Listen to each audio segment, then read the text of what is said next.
Hi, new pattern sure question സീരീസിൽ 2 chapters ആണ് നമ്മൾ ഇന്ന് ഡിസ്കസ് ചെയ്യാൻ പോകുന്നത്. റേ ഒപ്റ്റിക്സും വേ ഒപ്റ്റിക്സും. അപ്പോൾ നിങ്ങൾക്ക് നല്ലപോലെ അറിയാം, നീറ്റ് എക്സാമിനേഷനിൽ ഏറ്റവും കൂടുതൽ ക്വസ്റ്റ്യൻ ചോദിക്കുന്ന ഒരു ചാപ്റ്റർ ആണ് റേ ഒപ്റ്റിക്സ്. അപ്പോൾ അങ്ങനെയാണെങ്കിൽ നമുക്ക് റേ ഒപ്റ്റിക്സിലെ ക്വസ്റ്റ്യൻസിൽ ആദ്യം ചെയ്താലോ?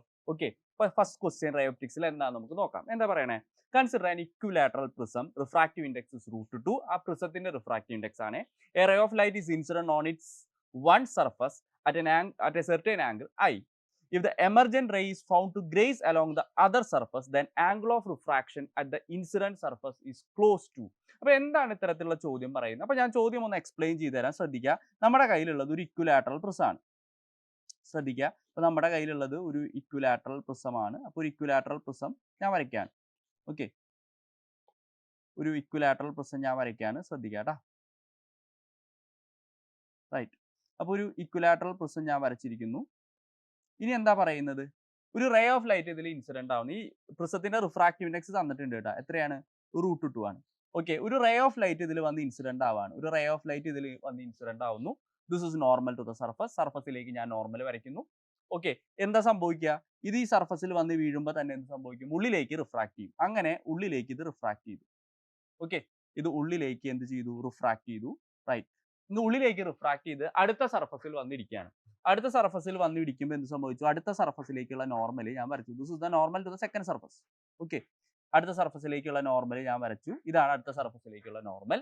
അങ്ങനെ after refraction at the second surface, രണ്ടാമത്തെ സർഫസിൽ റിഫ്രാക്ഷന് ശേഷം ഈ റേക്ക് എന്ത് സംഭവിച്ചു എന്നാ പറയണേ? The graces along the second surface. രണ്ടാമത്തെ സർഫസിലൂടെ ഗ്രേസ് ചെയ്തു പോയി എന്നാ പറയണേ. അതായത് ഇങ്ങനെയാണ് പോകുന്നത്. ഇങ്ങനെ റേ കയറി ഇങ്ങനെ റിഫ്രാക്ട് ചെയ്തു ഇങ്ങനെ പോവാണ്. ഓക്കെ, അങ്ങനെ പോവുകയാണെങ്കിൽ നിങ്ങൾക്കറിയാം, നമുക്ക് ഇവിടുത്തെ ആംഗിൾസ് ഒന്ന് എന്താണ് മാർക്ക് ചെയ്യാം. ഇതാണ് ആദ്യത്തെ ആംഗിൾ ഓഫ് റിഫ്രാക്ഷൻ R1. ഇത് രണ്ടാമത്തേത് R2. ഈ ആംഗിൾ എന്ന് പറയുന്നതാണ് നമ്മുടെ ആംഗിൾ ഓഫ് എമർജൻസ്. ഇത് ഗ്രേസ് ചെയ്ത് പോയത് കൊണ്ട് തന്നെ ആംഗിൾ ഓഫ് എമർജൻസ് എന്ന് പറയുന്നത് നമുക്ക് ഈസി ആയിട്ട് പറയാം 90 ഡിഗ്രിയാണ്. ഓക്കെ, അപ്പൊ ഇനി ഇവിടെ നമ്മൾ മനസ്സിലാക്കേണ്ട കാര്യം, ഈ ആംഗിൾ ഓഫ് റിഫ്രാക്ഷൻ എന്ന് പറയുന്നത്, ആംഗിൾ ഓഫ് എമർജൻസ് എന്ന് പറയുന്നത് 90 ഡിഗ്രി ആണെങ്കിൽ ഈ റേ, അതായത് ദ റേ വിത്തിൻ ദ പ്രിസത്തിന്റെ ഉള്ളിൽ ഈ റേ വന്ന് വീണ ആംഗിൾ എന്ന് പറയുന്നത് R2 എന്ന് പറയുന്നത് എന്താവണം? ക്രിട്ടിക്കൽ ആംഗിൾ ആവണം. പറഞ്ഞു മനസ്സിലായോ? R2 എന്ന് പറയുന്നത് എന്താവണം? ക്രിട്ടിക്കൽ ആംഗിൾ ആവണം. അങ്ങനെ ക്രിട്ടിക്കൽ ആംഗിൾ ആണെങ്കിൽ മാത്രമേ അതിന് എന്ത് ചെയ്യുള്ളൂ? അതായത് ഡെൻസർ മീഡിയത്തിൽ നിന്ന് റയറർ മീഡിയത്തിലേക്ക് ലൈറ്റ് കടക്കാണ്, സർഫസിലൂടെ ഗ്രേസ് ചെയ്ത് പോകണമെങ്കിൽ എന്ത് ചെയ്യണം? Angle of incidence should be ഇന്റർഫേസിൽ എന്താണ്? ആംഗിൾ ഓഫ് ഇൻസിഡൻസ് എന്ന് പറയുന്നത് എന്തായിരിക്കണം? ക്രിട്ടിക്കൽ ആംഗിൾ ആവണം. അപ്പൊ R2ന്റെ വാല്യൂ എന്താവണം? ക്രിട്ടിക്കൽ ആംഗിൾ ആവണം. മനസ്സിലായോ? അങ്ങനെയാണെങ്കിൽ ഈ ക്രിട്ടിക്കൽ ആംഗിളും ഈ മീഡിയത്തിന്റെ റിഫ്രാക്റ്റീവ് ഇൻഡെക്സും, അല്ലെങ്കിൽ ഈ ഡെൻസർ മീഡിയം എന്ന് പറയുന്ന ഇവിടുത്തെ പ്രിസം അല്ലേ, ആ മീഡിയത്തിന്റെ റിഫ്രാക്റ്റീവ് ഇൻഡെക്സും തമ്മിൽ ഒരു ബന്ധമുണ്ട്. എന്താണ് ആ ബന്ധം? ആ ബന്ധം എന്ന് പറയുന്നത് ഇത്രേ ഉള്ളൂ. സൈൻ സി എന്ന് പറയുന്നത് എന്താണ്? 1/μ. ഇതാണ് relation. Sine C equal to എത്രയാണ്? 1/μ. What is mu? Mu is the refractive index of this denser medium. Here the glass medium or the prism. Okay, ആ പ്രിസം ഉണ്ടാക്കിയ മെറ്റീരിയലിന്റെ refractive index with respect to the surrounding. Okay, അങ്ങനെയാണെങ്കിൽ ഞാൻ ഇവിടെ substitute ചെയ്യാൻ പോവാണ്. Sine C is equal to 1 what is mu? Mu എന്ന് പറയുന്നത് ഇവിടെ √2 ആണ്. അങ്ങനെയാണെങ്കിൽ സി എന്താന്ന് നമുക്ക് കണ്ടുപിടിക്കാമല്ലോ. സി എന്ന് പറയുന്നത് എന്താണ്? Sine inverse 1/√2. അപ്പൊ സൈന്റെ വാല്യൂ എപ്പോഴാണ് 1/√2 വരാം? അത് നമുക്ക് എല്ലാവർക്കും അറിയാം. ആൻസർ എത്രയാണ്? 45 ഡിഗ്രിയിലാണ്. അപ്പൊ എനിക്ക് ഇവിടെ നിന്ന് ക്രിട്ടിക്കൽ ആംഗിൾ കിട്ടി. ക്രിട്ടിക്കൽ ആംഗിൾ എന്ന് പറഞ്ഞാൽ R2 എന്ന് പറയുന്ന വാല്യൂ ആണ് എനിക്ക് എന്ന് പറഞ്ഞ് കിട്ടിയത്? 45 ഡിഗ്രി എന്ന് പറഞ്ഞ് കിട്ടിയത്. ക്ലിയർ അല്ലേ? ഇനി നിങ്ങൾക്കൊരു ഫോർമുല അറിയാലോ. അതായത് ഈ R1ഉം R2 ഈ ആംഗിൾ ഓഫ് ദ പ്രിസവും ഇതൊക്കെ തമ്മിൽ ഒരു ബന്ധമുണ്ട്. എന്താണ് ആ ബന്ധം? A is equal to R1 plus R2. Okay, അപ്പൊ ഇതിൽ നിന്ന് നമുക്ക് R2 കിട്ടി. ഇനി R1 എന്താണെന്നാണ് ക്വസ്റ്റ്യൻ. R1 എന്താണ്? A minus R2. What is A? A എന്ന് പറയുന്നത് ഇവിടെ എത്രയാണ്? ഇക്വിലാറ്ററൽ പ്രിസമാണ്. അതുകൊണ്ട് തന്നെ റിഫ്രാക്റ്റിംഗ് ആംഗിൾ എന്ന് പറയുന്നത് 60 ആണ്. ഓക്കെ, R2 എന്ന് പറയുന്നത് എത്രയാണ്? 45 ആണ്. അപ്പൊ ആൻസർ എത്ര കിട്ടും? 15 ഡിഗ്രി. ഇതാണ് നമ്മുടെ ആദ്യത്തെ ക്വസ്റ്റ്യന്റെ എക്സ്പ്ലനേഷൻ. എല്ലാവർക്കും മനസ്സിലായി എന്ന് വിചാരിക്കുന്നു. വളരെ സിമ്പിൾ ആയിട്ടുള്ള ചോദ്യമാണ്. അതായത് സാധാ ഒരു ബേസിക് പ്രിസം പ്രോബ്ലം, അതിൻ്റെ ഉള്ളിലേക്ക് നമ്മൾ എന്തിന്റെ ഐഡിയയും കൂടെ കൊണ്ടുവരാണ്? ടോട്ടൽ ഇന്റേണൽ റിഫ്ലക്ഷന്റെ ഐഡിയയും കൂടെ വന്നിട്ടുള്ള ഒരു നല്ല ചോദ്യമാണ് നമ്മൾ ആദ്യമായിട്ട് ഡിസ്കസ് ചെയ്തത്. അങ്ങനെയാണെങ്കിൽ നമുക്ക് രണ്ടാമത്തെ ചോദ്യത്തിലേക്ക് പോയാലോ. എന്താണ് രണ്ടാമത്തെ ക്വസ്റ്റ്യൻ? നോക്കാം. എന്താ പറയണേ?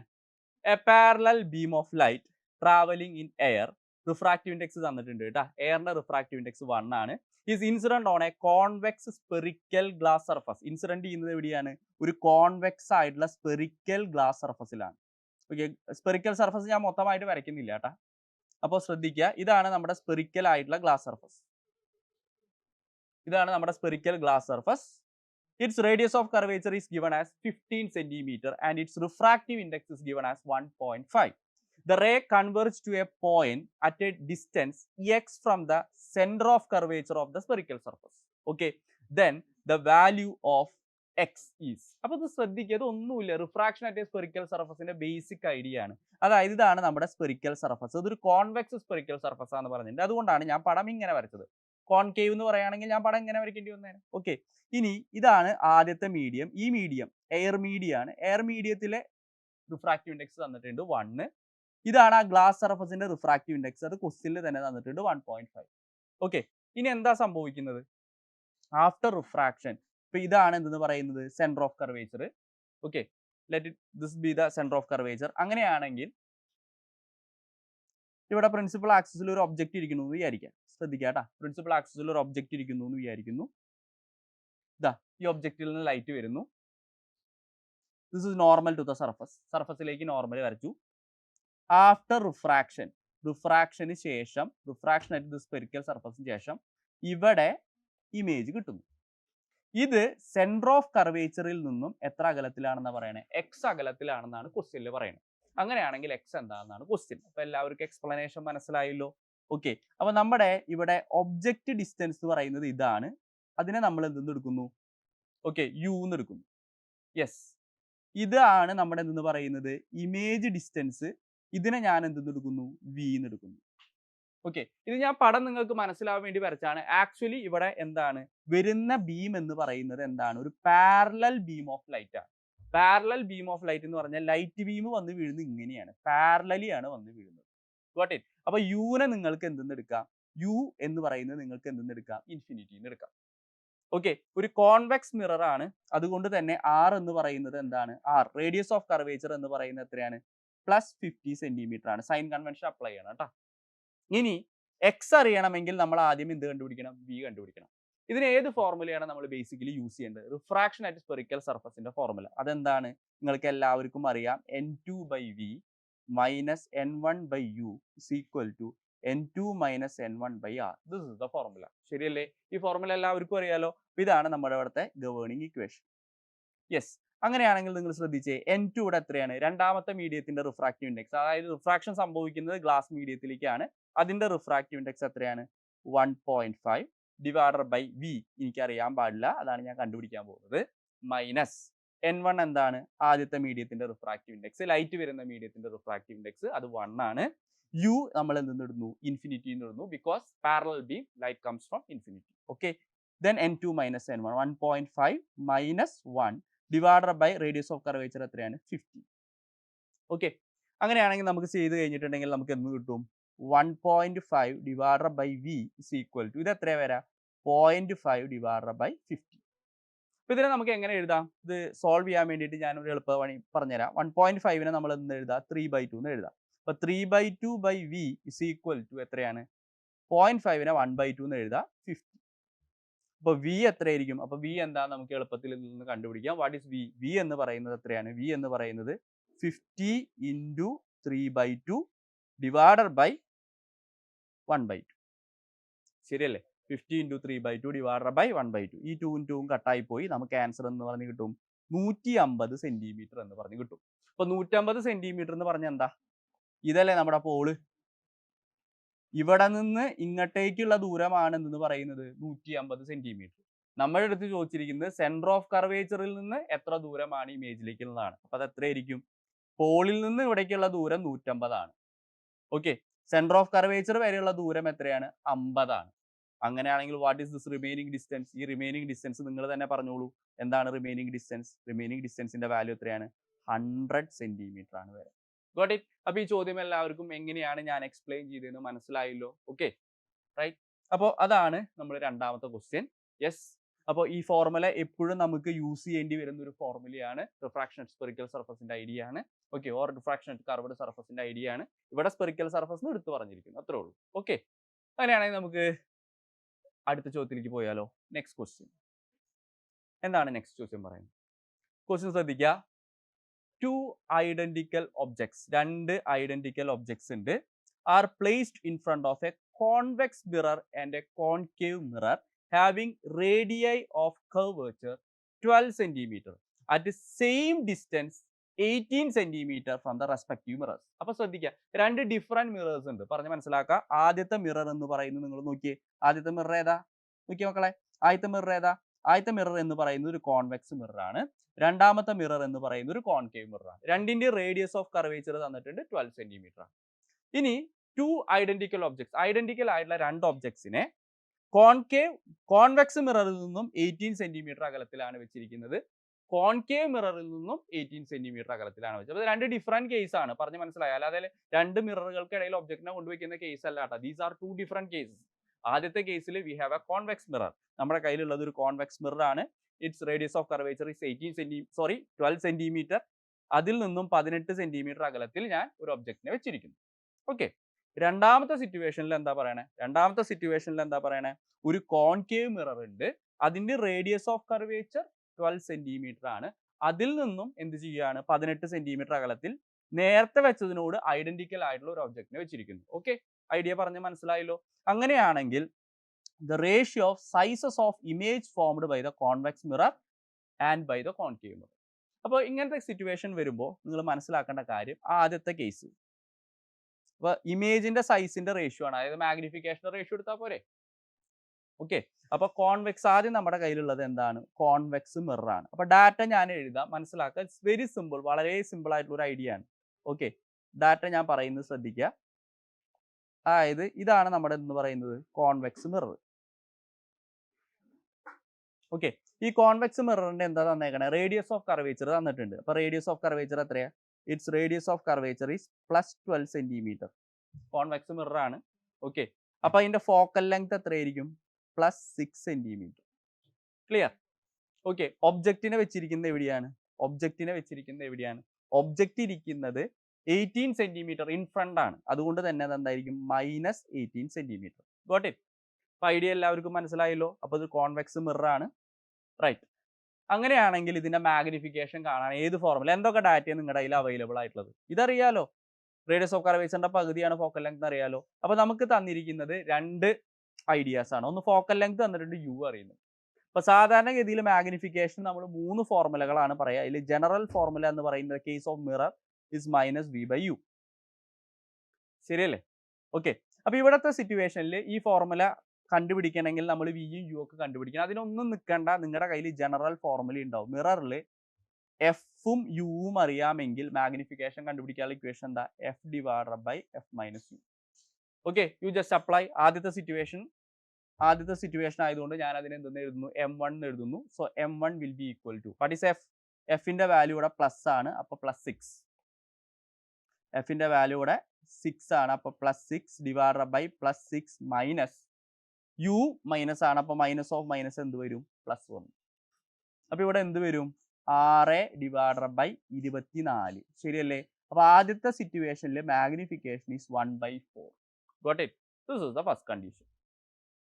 ഇനി നമ്മൾ എന്തിലേക്ക് പോവാണ്? രണ്ടാമത്തെ സിറ്റുവേഷനിലേക്ക് പോവാണ്. രണ്ടാമത്തെ സിറ്റുവേഷൻ എന്ന് പറയുന്നത് എന്താണ്? V have A concave mirror. നമ്മുടെ കയ്യിലുള്ളത് എന്താണ്? കോൺകേവ് മിറർ ആണ്. അപ്പൊ കോൺകേവ് മിററിന്റെ കേസ് പറയുമ്പോൾ തന്നെ മനസ്സിലാക്കുക, റേഡിയസ് ഓഫ് കർവേച്ചർ എന്താണ്? -12 സെന്റിമീറ്റർ ആണ്. ഓക്കെ, റേഡിയസ് ഓഫ് കർവേച്ചർ എത്രയാണ്? -12 സെന്റിമീറ്റർ ആണ്. ഫോക്കൽ ലെങ്ത് എന്ന് പറയുന്നത് -6 സെന്റിമീറ്റർ ആണ്. യു വൺസ് അഗെയിൻ എത്രയാണ്? -8 സെന്റിമീറ്റർ ആണ്. അപ്പൊ ഈ സിറ്റുവേഷനിൽ മാഗ്നിഫിക്കേഷൻ കാണാൻ ഗവേണിംഗ് ഇക്വേഷനിൽ ഒരു മാറ്റവും ഇല്ല, അത് തന്നെ കേട്ടാ. എന്താണ്? m is equal to f divided by, അപ്പൊ എഫിന്റെ സ്ഥാനത്ത് എന്താണ് സബ്സ്റ്റിറ്റ്യൂട്ട് ചെയ്തേ? എഫിന്റെ സ്ഥാനത്ത് -6 ഡിവൈഡഡ് ബൈ -6 + 18. അപ്പൊ ഇവിടെ എന്ത് വരും? -6 ഡിവൈഡഡ് ബൈ +12. അപ്പൊ മാഗ്നിഫിക്കേഷൻ എന്താ വരാ? -1/2. ഓക്കെ, അപ്പൊ ഈ മാഗ്നിഫിക്കേഷൻ നെഗറ്റീവ് ആവുന്നത് നിങ്ങൾക്ക് നല്ലപോലെ അറിയാം. പക്ഷെ ഇവിടെ നമ്മൾ അതിന്റെ എന്ത് മാത്രം എടുത്താൽ മതി? മോഡുലസ് മാത്രം എടുത്താൽ മതി. രണ്ടാമത്തെ കേസിൽ അതിനെ m2 എന്ന് വിളിച്ചോട്ടാ. അതിന്റെ മോഡുലസ് മാത്രം എടുത്താൽ മതി. അപ്പൊ എത്രയായിരിക്കും? 1/2. ഇനി ഇതിന്റെ റേഷ്യോ എന്താണെന്നല്ലേ ചോദ്യം. ഇമേജിന്റെ സൈസിന്റെ റേഷ്യോ എന്ന് പറയുന്നത് മാഗ്നിഫിക്കേഷന്റെ റേഷ്യോ ആണ്. കാരണം ഒബ്ജക്റ്റ് രണ്ടും സെയിം സൈസ് ആണ് എന്ന് പറഞ്ഞിട്ടുണ്ട് ക്വസ്റ്റ്യനിൽ. ഓക്കെ, അപ്പോൾ ഇമേജിന്റെ റേഷ്യോ എടുക്കാൻ പറഞ്ഞാൽ നിങ്ങൾ എന്തെടുത്താൽ മതി? മാഗ്നിഫിക്കേഷന്റെ റേഷ്യോ എടുത്താൽ മതി. അപ്പൊ എന്താ കിട്ടുക? ആൻസർ എന്താ വരാ? m1 by m2 എന്ന് പറയുമ്പോൾ നമുക്ക് എന്ത് വരും 1/4 ഓക്കെ 1/4 ഡിവൈഡഡ് ബൈ 1/2 എന്ന് വരും. അപ്പോൾ 1/4 ഞാൻ അടുത്ത പേജ് എടുക്കാം കേട്ടോ. ഇതിൽ എഴുതിയ അവസാനം കൊളാവും. ഞാനൊരു നെക്സ്റ്റ് ഒരു ഫ്രഷ് പേജ് എടുക്കാം. ഓക്കെ അപ്പോൾ m1 by m2 അല്ലേ നമുക്ക് ആവശ്യം. m1 by m2 എന്ന് പറഞ്ഞാൽ വാട്ട് ഈസ് m1? ശ്രദ്ധിച്ചേ, m1 എന്ന് പറയുന്നത് എന്താണ് 1/4 ഡിവൈഡഡ് ബൈ m2 എന്ന് പറയുന്നത് എന്താ 1/2. ആൻസർ എന്ത് വരും 1/4 ഇൻറ്റു 2/1. Answer is 1/2. ഓക്കെ ഇതല്ല ആൻസർ. ഇത് കട്ടായി പോകുമ്പോൾ ഇവിടെ 2 അല്ലേ വരാം. യെസ്. അപ്പോൾ നമുക്ക് റേഷ്യോ ഓഫ് മാഗ്നിഫിക്കേഷൻ നമുക്ക് കിട്ടുന്നത് എന്താണ് 1/2 ആണ്. ഇത് തന്നെയാണ് ഇമേജിന്റെ സൈസിന്റെ റേഷ്യോ എന്ന് പറയുന്നത്. ക്ലിയർ അല്ലേ? കാരണം ഒബ്ജക്റ്റിന്റെ സൈസിന്റെ റേഷ്യോ സെയിം ആണ്, രണ്ടും കട്ടായി പോകും. റൈറ്റ്. ഇമേജിന്റെ സൈസിന്റെ റേഷ്യോ എന്ന് പറയുന്നത് മാഗ്നിഫിക്കേഷന്റെ റേഷ്യോ തന്നെയാണ് വരാ. അപ്പോൾ ഇതാണ് എന്തെന്ന് പറയുന്നത് അടുത്ത മൂന്നാമത്തെ ക്വസ്റ്റ്യന്റെ എക്സ്പ്ലനേഷൻ എന്ന് പറയുന്നത്. എല്ലാവർക്കും മനസ്സിലായില്ലേ? Okay yes. ഇനി നമ്മൾ ഡിസ്കസ് ചെയ്യാൻ പോകുന്നത് വേവ് ഒപ്റ്റിക്സിലെ ചോദ്യങ്ങളാണ്. അങ്ങനെയാണെങ്കിൽ വേവ് ഒപ്റ്റിക്സിലെ ഫസ്റ്റ് ക്വസ്റ്റ്യനിലേക്ക് പോയാലോ? എന്താ പറയണേ? വെൻ an unpolarized light, പോളറൈസേഷന്റെ ഭാഗമാണ്, കൃത്യമായിട്ട് അറിയാലോ. When an unpolarized light falls at a particular angle on a glass plate, it is observed that the reflected beam is linearly polarized. Okay, the angle of refracted beam with respect to the normal is. The angle of refracted beam with respect to the normal is. അതാണ് ചോദിച്ചിരിക്കുന്നത്. Right. നോർമലുമായിട്ട് അത് ഉണ്ടാക്കുന്ന angle എത്രയാണെന്നാണ് ചോദിച്ചിരിക്കുന്നത്. Tan inverse 1.5 to 57.7 degree ആണ് തന്നിട്ടുണ്ട്. Refractive index of air and glass തന്നിട്ടുണ്ട് 1 and 1.52. അപ്പോൾ എന്താണ് ഈ ചോദ്യം? അപ്പോൾ ശ്രദ്ധിക്കുക കേട്ടോ. ഇത് നമ്മുടെ എന്താണ് ഗ്ലാസ് പ്ലേറ്റ് അല്ലേ? അപ്പോൾ this is our glass plate. ഈ ഗ്ലാസ് പ്ലേറ്റിലേക്ക് എന്ത് വരുന്നുണ്ട്? ലൈറ്റ് വന്ന് വീണു. ഓക്കെ, വന്ന് വീണത് ആരാണ്? ഒരു അൺപോളറൈസ്ഡ് ലൈറ്റ് ആണ്. ശ്രദ്ധിക്കുക, ഗ്ലാസ് പ്ലേറ്റിൽ വന്ന് വീണത് ആരാണ്? അൺപോളറൈസ്ഡ് ലൈറ്റ് ആണ്. അപ്പോൾ അൺപോളറൈസ്ഡ് ലൈറ്റ് ആണ് എന്ത് ചെയ്തത്? ഗ്ലാസ് പ്ലേറ്റിലേക്ക് വന്ന് വീഴുന്നത്. ദെൻ ശ്രദ്ധിക്കാം. റൈറ്റ്. അതിനുശേഷം എന്താ ഉണ്ടാവുക? ഒരു ഭാഗം റിഫ്ലക്റ്റ് ചെയ്യും, മറ്റേ ഭാഗം എന്ത് ചെയ്യും? റിഫ്രാക്ട് ചെയ്യും. ഇതെല്ലാം സംഭവിക്കുക. ദെൻ ഈ റിഫ്രാക്റ്റഡ് ലൈറ്റ് എന്ന് പറയുന്നത് എന്താ പറയുക? ഇതാണ് നമ്മുടെ reflected light and this is our refracted light. ഈ റിഫ്രാക്റ്റഡ് ലൈറ്റ് എന്ന് പറയുന്നത് എന്താണ്? കംപ്ലീറ്റ്ലി പോളറൈസ്ഡ് ആണെന്നാ പറയണത്. ഈ റിഫ്ലക്റ്റഡ് ലൈറ്റ് എന്ന് പറയുന്നത് ശ്രദ്ധിക്കുക കേട്ടോ. ഈ റിഫ്ലക്റ്റഡ് ലൈറ്റ് എന്ന് പറയുന്നത് കംപ്ലീറ്റ്ലി എന്താണ്? പോളറൈസ്ഡ് ആണെന്നാണ് പറയുന്നത്. ക്ലിയർ? ഓക്കെ, അത് പോളറൈസ്ഡ് ആണെന്നാണ് പറയുന്നത്. അത് പോളറൈസ്ഡ് ആവണമെങ്കിൽ ഈ വന്ന് വീഴുന്ന ആംഗിൾ ശ്രദ്ധിക്കുക കേട്ടോ. അത് പോളറൈസ്ഡ് ആണെങ്കിൽ ഈ വന്ന് വീഴുന്ന ആംഗിൾ എന്തായിരിക്കണം? It should be polarising angle. അതല്ലേ കോൺസെപ്റ്റ്. ഈ വന്ന് വീണ ആംഗിൾ എന്തായിരിക്കണം? പോളറൈസിങ് ആംഗിൾ ആയിരിക്കണം. അപ്പോൾ ഇത് പോളറൈസിങ് ആംഗിൾ ആണെങ്കിൽ ഈ ആംഗിളും എന്തായിരിക്കണം? പി തന്നെ ആയിരിക്കണം. കാരണം എന്താ? Angle of incidence should be equal to angle of reflection. Okay, അത് റിഫ്ലക്ഷന്റെ ഒരു ബേസിക് ആണ്. ഇനി പോളറൈസിങ് ആംഗിളിൽ വന്ന് വീണ റിഫ്ലക്റ്റഡ് ലൈറ്റ് ഫുള്ളി പോളറൈസ്ഡ് അല്ലേ? അങ്ങനെയാണെങ്കിൽ ഇവർ തമ്മിലുള്ള ആംഗിൾ റിഫ്ലക്റ്റഡ് റേയും റിഫ്രാക്റ്റഡ് റേയും തമ്മിലുള്ള ആംഗിൾ എത്ര ഡിഗ്രി ആവും നമുക്കറിയാം? 90 ഡിഗ്രി ആവും എന്നറിയാം. This is the basic condition. Okay, നമ്മൾ പഠിച്ചിട്ടുള്ള ബ്രൂസ്റ്റേഴ്സ് ലോന്റെ ഐഡിയ ആണ് ഞാൻ ഇത്ര നേരം നിങ്ങൾക്ക് പറഞ്ഞു തന്നത്. ഓക്കെ, അങ്ങനെയാണെങ്കിൽ നമുക്ക് ഈ ഗ്ലാസിന്റെ റിഫ്രാക്റ്റീവ് ഇൻഡെക്സ് തന്നിട്ടുണ്ട് എത്രയാണ്? 1.52. എയറിന്റെ റിഫ്രാക്റ്റീവ് ഇൻഡെക്സ് തന്നിട്ടുണ്ട് എത്രയാണ്? എയറിന്റെ റിഫ്രാക്റ്റീവ് ഇൻഡെക്സ് തന്നിട്ടുണ്ട് 1 ആണെന്ന് പറഞ്ഞിട്ടുണ്ട്. ശ്രദ്ധിക്കുക കേട്ടോ. എയറിന്റെ റിഫ്രാക്റ്റീവ് ഇൻഡെക്സ് എത്രയാണെന്ന് പറഞ്ഞിട്ടുണ്ട്? 1 ആണ് പറഞ്ഞിട്ടുണ്ട്. അങ്ങനെയാണെങ്കിൽ നമുക്ക് എന്ത് ചെയ്യാം? ടാൻജന്റ് ഓഫ് ബ്രൂസ്റ്റേഴ്സ് ലോയിലേക്കാണ് ഞാൻ പോകുന്നത് കേട്ടോ. ബ്രൂസ്റ്റേഴ്സ് ലോന്റെ ഐഡിയ ആണ് ഞാൻ പറയാൻ പോകുന്നത്. ടാൻജന്റ് ഓഫ് പോളറൈസിങ് ആംഗിൾ എന്ന് പറയുന്നത് refractive index of that denser medium or reflecting medium with respect to the surrounding. ഇതാണ് μg/μa. ഓക്കെ, അങ്ങനെയാണെങ്കിൽ നമുക്ക് എന്ത് എഴുതാം? ടാൻജന്റ് ഓഫ് പോളറൈസിങ് ആംഗിൾ എന്ന് പറയുന്നത് എത്രയായിരിക്കും? ടാൻജന്റ് ഓഫ് പോളറൈസിങ് ആംഗിൾ എന്ന് പറഞ്ഞാൽ റിഫ്രാക്റ്റീവ് ഇൻഡെക്സ് ഓഫ് ഗ്ലാസ് എത്രയാ? 1.52. Then refractive index of air എത്രയാ? 1. അങ്ങനെയാണെങ്കിൽ നമുക്ക് എന്ത് കണ്ടുപിടിക്കാൻ പറ്റും? പോളറൈസിങ് ആംഗിൾ കണ്ടുപിടിക്കാം. What is polarising angle? Polarising angle will be tan inverse 1.52.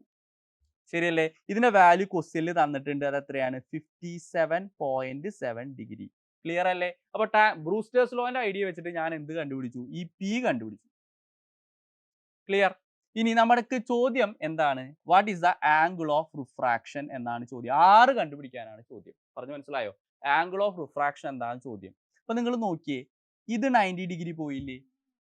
ഇത് പി ആണ്, ഇത് 6 ആണ്. അങ്ങനെയാണെങ്കിൽ ഈ പി എന്ന് പറയുന്ന ആംഗിളും, അതായത് ഈ ആംഗിളും ഈ 6ഉം കൂട്ടുമ്പോൾ നമുക്ക് എത്ര കിട്ടണം? 180 ഡിഗ്രി സോറി 90 ഡിഗ്രി കിട്ടണ്ടേ? പി പ്ലസ് ആർ കൂട്ടുമ്പോൾ നമുക്ക് എന്ത് കിട്ടണം? 90 ഡിഗ്രി കിട്ടണ്ടേ മക്കളെ? ശ്രദ്ധിച്ചേ. അതെങ്ങനെയാണ് 90 ഡിഗ്രി? നിങ്ങൾക്കറിയാം ഇത് മൊത്തം എത്രയാണ്? 180 ഡിഗ്രിയാണ്. അതിൽ ഈ ആംഗിൾ എത്ര പോയി? 90 ഡിഗ്രി പോയി. അങ്ങനെയാണെങ്കിൽ പിയും ആറും കൂട്ടുമ്പോൾ എത്ര കിട്ടണം? 90 ഡിഗ്രി കിട്ടണം. അപ്പോൾ ഇതിൽ നിന്ന് നമുക്ക് എന്ത് കണ്ടുപിടിക്കാം? ആർ കണ്ടുപിടിക്കാം. What is R? ആർ എന്ന് പറയുന്നത് 90 minus P. That is 90 minus P എന്ന് പറയുന്നത് എത്രയാണ്? 57.7. ഇത് ചെയ്ത് കഴിഞ്ഞാൽ നമുക്ക് ആൻസർ എന്തെന്ന് പറഞ്ഞ് കിട്ടും? 32.3 ഡിഗ്രി എന്ന് പറഞ്ഞ് കിട്ടും. അപ്പോൾ എല്ലാവർക്കും മനസ്സിലായല്ലോ? ഓക്കെ. അപ്പോൾ ഇവിടെ റിഫ്ലക്റ്റഡ് ലൈറ്റ് ലീനിയർലി പോളറൈസ്ഡ് എന്ന് പറഞ്ഞ ഐഡിയ ഉള്ളത് കൊണ്ട് മാത്രമാണ് നമുക്ക് ഇവിടെ എന്ത് ഐഡിയ അപ്ലൈ ചെയ്യാൻ പറ്റിയത്? ബ്രൂസ്റ്റേഴ്സ് ലോ അപ്ലൈ ചെയ്യാൻ പറ്റും. ക്ലിയർ അല്ലേ? യെസ്. അങ്ങനെ ലീനിയർലി പോളറൈസ്ഡ് ആണെങ്കിലാണ് ഇവർ തമ്മിലുള്ള ആംഗിൾ എന്താവുക? 90 ഡിഗ്രി. അപ്പോൾ ഇത്തരത്തിലുള്ള കോൺസെപ്റ്റുകളെല്ലാം അറിയണം. അപ്പോൾ ഇത് ബ്രൂസ്റ്റേഴ്സ് ലോനെ ബേസ് ചെയ്തിട്ടുള്ള ഒരു ചോദ്യമാണ്. അപ്പോൾ എല്ലാവർക്കും മനസ്സിലായെന്ന് വിചാരിക്കുന്നു. അങ്ങനെയാണെങ്കിൽ നമുക്ക് എന്ത് ചെയ്യാം? തൊട്ടടുത്ത ചോദ്യത്തിലേക്ക് പോകാം. എന്താണ് തൊട്ടടുത്ത ചോദ്യം? പ്ലീസ് ശ്രദ്ധിക്കൂ. A beam of light consisting of wavelength. ശ്രദ്ധിക്കാട്ടാ. A beam of light consisting of wavelength. രണ്ട് വേവ് ലെങ്ത്തുകളാണ്. ഒരു ബീം ഓഫ് ലൈറ്റ് ഉണ്ട്. രണ്ട് വേവ് ലെങ്ത്തുകളാണുള്ളത്. 650 nanometre and 550 nanometre. Illuminates Young's double slit experiment. Okay. Young's double slit എക്സ്പെരിമെന്റിനെ അത് എന്ത് ചെയ്യുന്നുണ്ട്? ഇലുമിനേറ്റ് ചെയ്യുന്നുണ്ട്. With a separation 2 mm such that interference fringes are formed on a screen placed at a distance 1.2 meter from the slits. Okay. The least distance of a point from the central maximum where the bright fringes due to both the wavelength coincide is. അപ്പോൾ ഇതിൻ്റെ idea എത്രേ ഉള്ളൂ? നമ്മൾ പറയുന്നത് ശ്രദ്ധിക്കുക.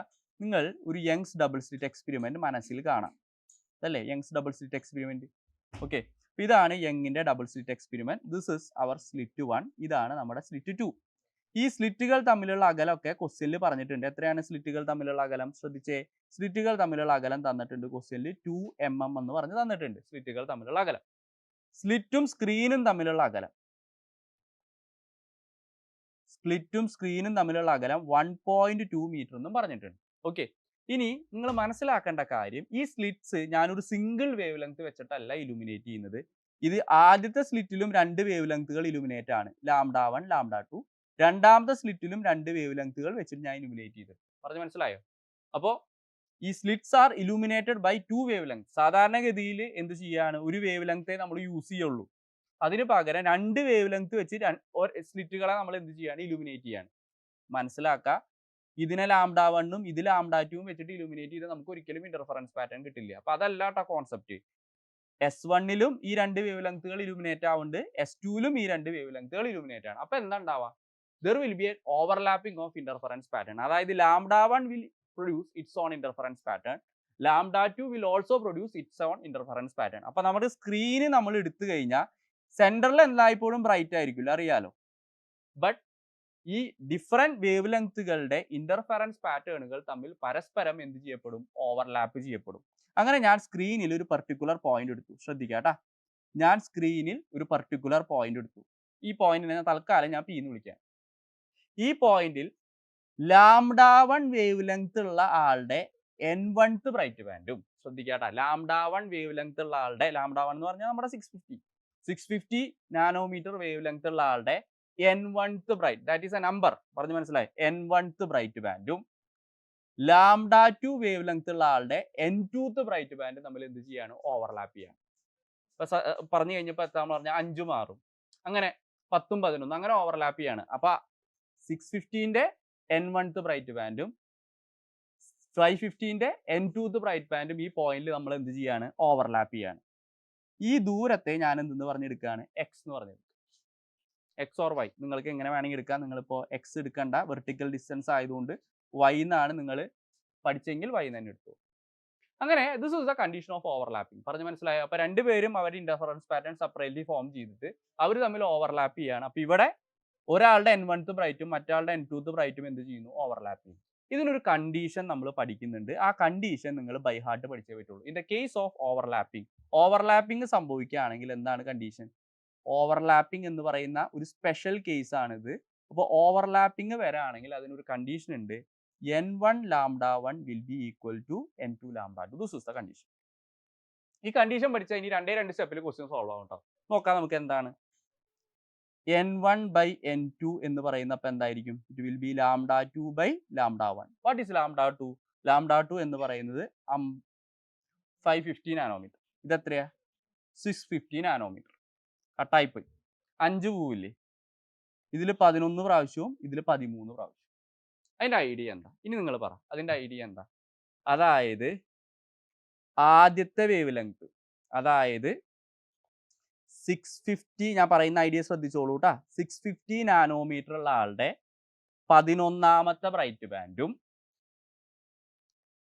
550 nanometre ഉള്ള ആളുടെ 13ാമത്തെ bright ബാൻഡുമാണ് ഈ പോയിന്റിൽ എന്ത് ചെയ്യുന്നത്? ഓവർലാപ്പ് ചെയ്യുന്നത്. You got it?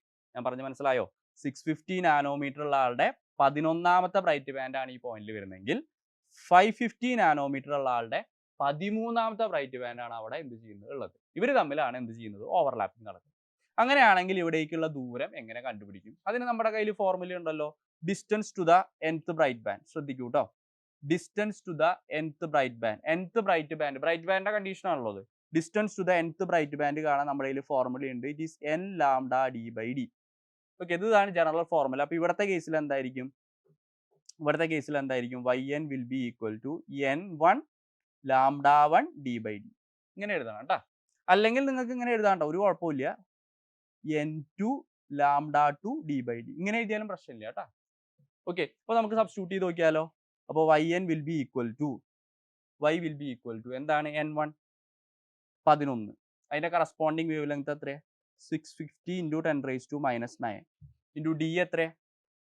1.2 divided by small letter d എത്ര? സ്ക്രീനുകൾ തമ്മിലുള്ള അകലം എത്ര? 2 mm. അപ്പോൾ 2 × 10⁻⁻3. ഓക്കെ, ഇത് ചെയ്ത് കഴിഞ്ഞാൽ നിങ്ങൾക്ക് കിട്ടും ആൻസർ എത്രയാണ്? നിങ്ങൾക്ക് കിട്ടുന്ന ആൻസർ എന്ന് പറയുന്നത്, യെസ്, നമുക്ക് കിട്ടുന്ന ആൻസർ 429 × 10⁻⁻5 മീറ്റർ എന്നാണ്. നിങ്ങൾ ചെയ്ത് നോക്കിക്കോളൂ. ഓക്കെ, ചെയ്ത് കഴിഞ്ഞാൽ നമുക്ക് കിട്ടുന്നത് 429 × 10⁻5 മീറ്റർ എന്നാണ്. ഓക്കെ, അപ്പോൾ ഇതിൻ്റെ ആൻസർ എന്ന് പറയുന്നത് എത്രയാണ്?